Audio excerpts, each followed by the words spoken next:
Hei og velkommen til en presentasjon av Dentalinfo 6.0. Jeg skal nå gå gjennom og vise hvordan programmet brukes i den kliniske hverdagen. Jeg har allerede startet Opus, så det ligger ned på verktøylinja. Så da kan jeg jo begynne med å starte Dentalinfo.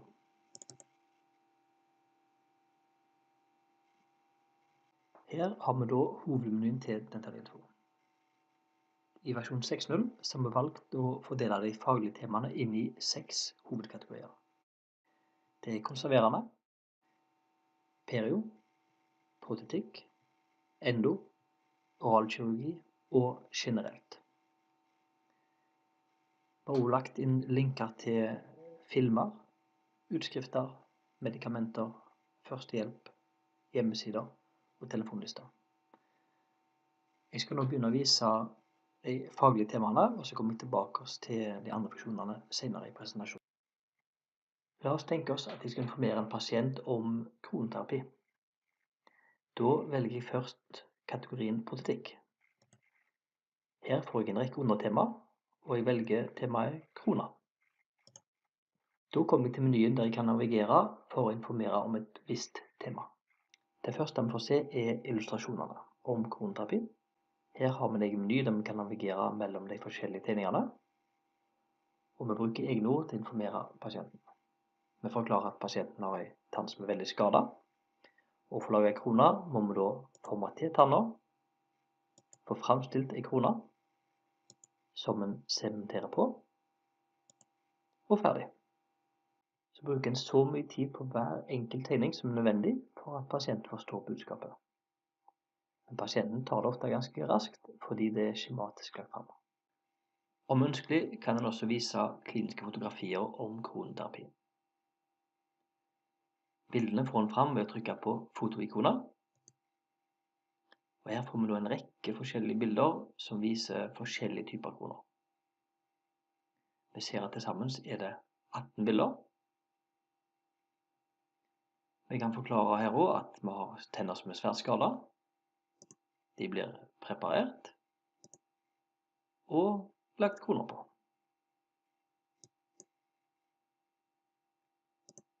Her er et eksempel der det er fortenner som er skadet. Preparert og lagt kroner på. Vi ser oppe til venstre så har vi en meny der vi ser 1, 2, 3 og 4. Dette er de forskjellige kasusene som vises under kroneterapi. Ved å trykke på undertema så kan vi også få en oversikt over hva de forskjellige kasusene er. Så hvis det er en pasient vi skal vise om tanngnissing og kroneterapi, så kan vi ganske enkelt trykke på linken om det. Her viser vi da slitte tenner i overkjeven, og der vi har bygd opp med kroner. En nyhet i Dentalinfo 6.0 er muligheten til å vise filmer. Filmene får en frem ved å trykke på filmikoner. Her er det både presentasjoner fra Dental Kanal, men også filmer fra produktet Dentul 2008.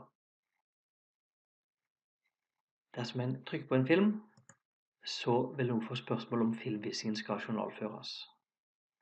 Trykker en på ja, så vil en linje legges inn i journalen om at pasienten har fått sett filmen.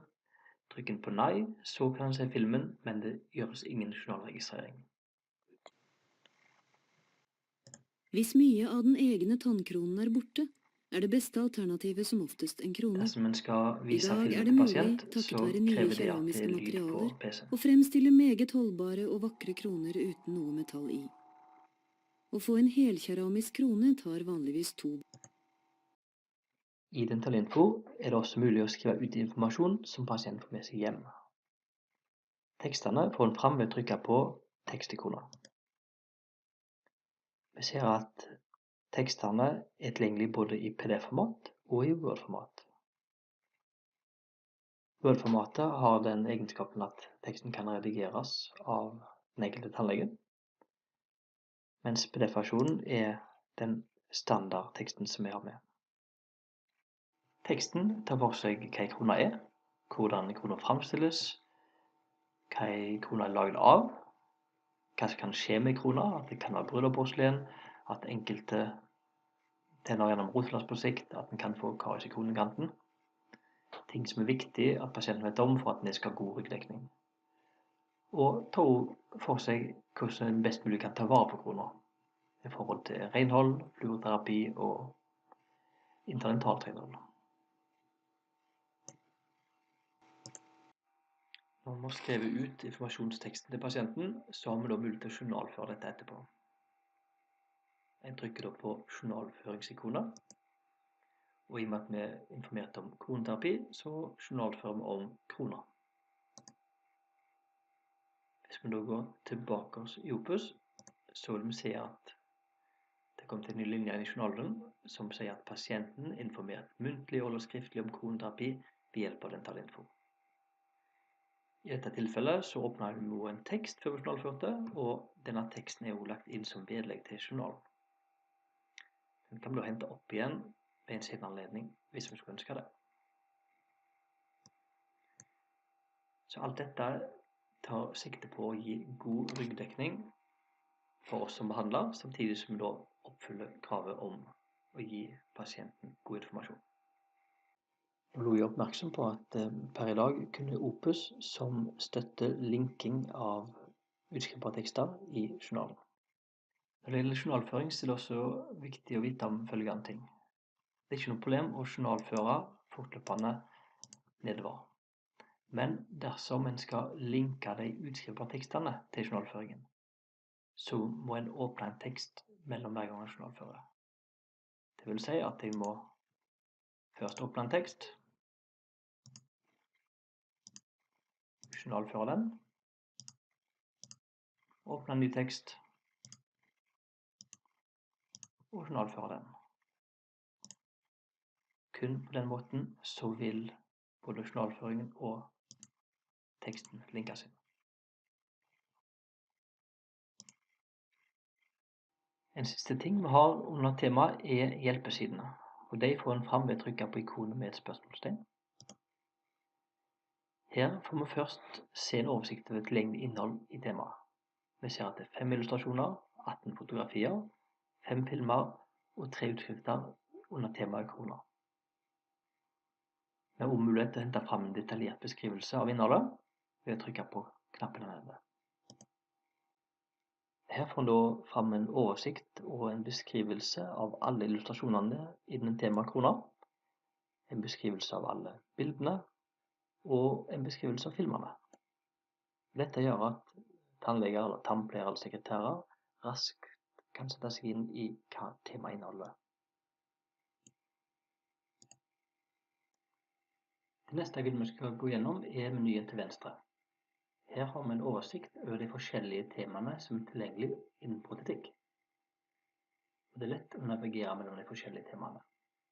Skal vi for eksempel vise forskjell på broimplantat, kan vi først velge bro, vise illustrasjoner om det,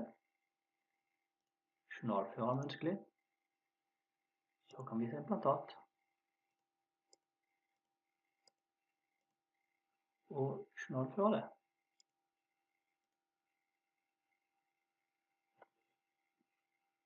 Skal vi vise en delprotese, så kan vi velge temaet delprotese. Her har vi også forskjellige undervalg. Vi kan vise vitaliumprotese for overkjeve, vitalium for underkjeve, trådklammerprotese, spoodbencher og valplast. Så hvis det er en trådklammer vi skal vise, så har vi forskjellige eksempler på det. Menyen til venstre gjør det lett å navigere mellom forskjellige kategorier. Vi ser at vi har ikoner for konserverende og perioprotetikk, endo, oralkirurgi og generelt. Og ved å trykke på dem, kan vi hoppe mellom de forskjellige kategoriene.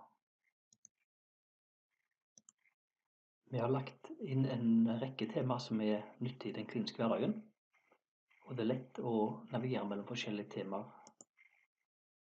som for eksempel snorking, visdomstenner, rotsimplantasjoner,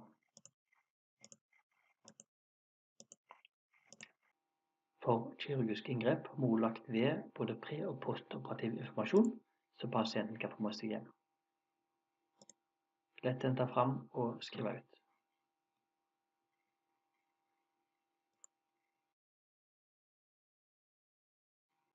Jeg vil da gå over til å vise noen av de andre funksjonene i programmet, og ved å trykke på menyknappen så kommer vi tilbake til programmets hovedmeny. Ved å trykke på filmikonet henter jeg fram en oversikt over programmets filmer. Og dette gjør at en raskt kan hente fram den filmen en ønsker å vise pasienten.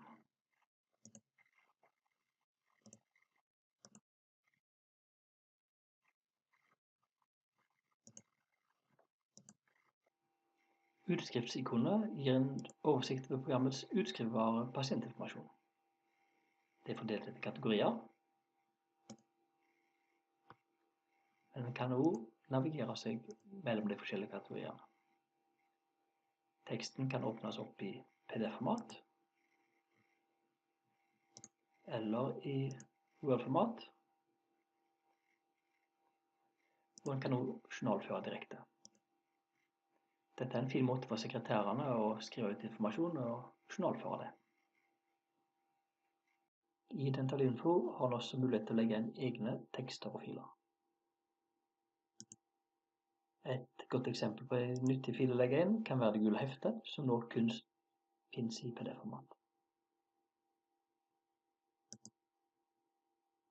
Da står det en grei forklaring på hvordan dette skal gjøres. Trykk på knapp for å legge til ønsket tekst eller fil. Jeg velger da PDF-fil av det gule heftet. Trykk på knappen for å velge overskrift.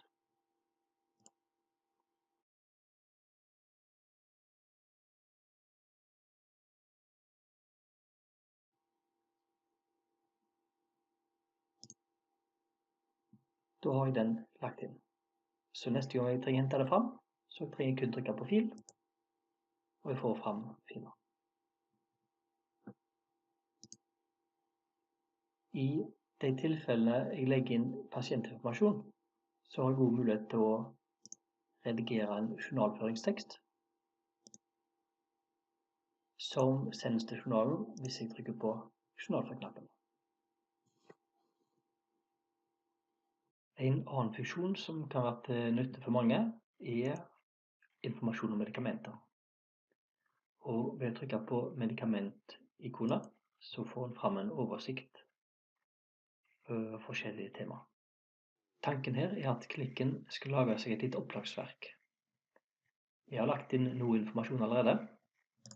Det kan gå på antibiotika for eksempel, der vi ser forskjellige tablettregimer, når en skal bruke antibiotika, profylakse osv.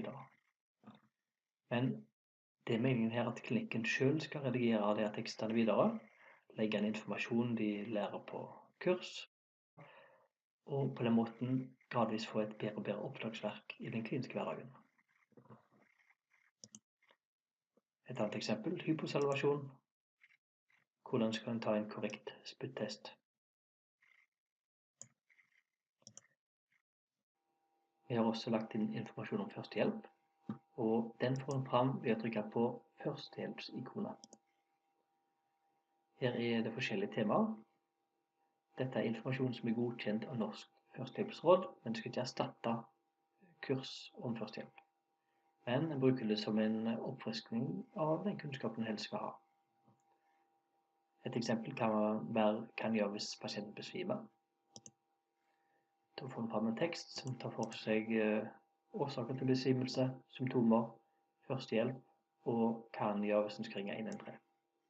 Veldig kort og konsist, og en bruker det til å friske opp kunnskapen. Ved å trykke på hjemmesideikonet får en fram nyttige hjemmesider. Også her har vi lagt inn noen eksempler. Relis, felleskatalogen, interaksjoner, tannlegetidene. Og ved å trykke på en link så får en opp den hjemmesiden.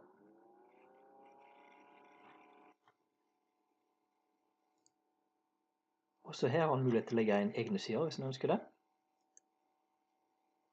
En velger da siden og trykker på endre.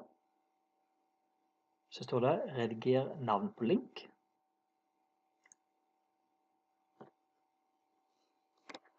Da kan vi skrive telefon. Rediger hjemmesidens adresse.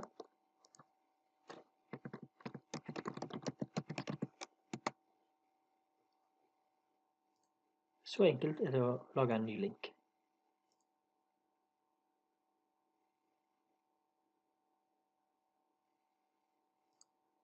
Så her har man også mulighet til å lage et godt oppslagsverk av de hjemmesidene som bruker oftest i den kliniske hverdagen. I Dentalinfo 6.0 har vi også forbedret programmets telefonliste, og den får en fram ved å trykke på telefonikoner. Her har vi forskjellige kategorier, og ved å trykke på en kategori kan vi da legge inn nye telefonnummer. Vi kan velge et depot nå i denne omgang.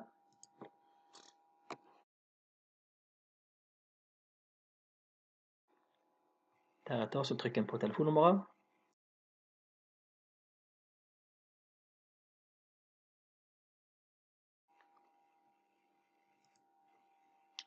Og så er det lagret.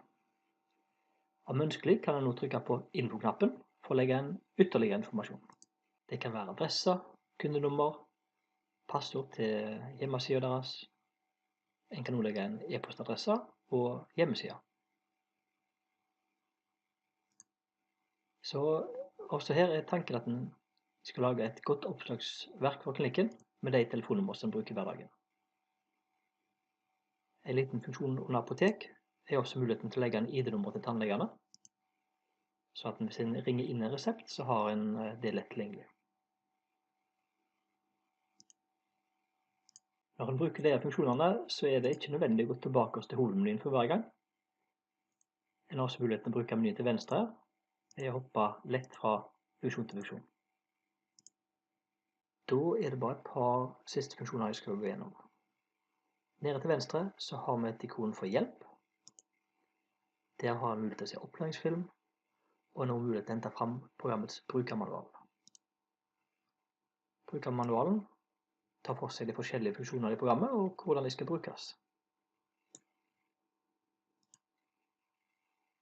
Vi har også kontaktinformasjon hvis dere trenger hjelp til support, og link til hjemmesiden vår for å se mer om våre produkter. Under innstillinger så har jeg mulighet til å redigere journalføringstekster. Dette er de tekstene som sendes inn til journalen når en trykker journalfør. Og det gjøres enkelt ved å trykke på temaet en vil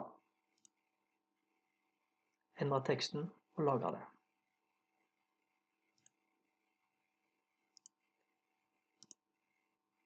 Under innstillinger har en også mulighet til å velge språk. Per i dag så er det kun bokmålsversjonen som er lansert, men når nynorskversjonen lanseres nå i mai 2017, kan en velge om en skal bruke nynorsk eller bokmålsversjon.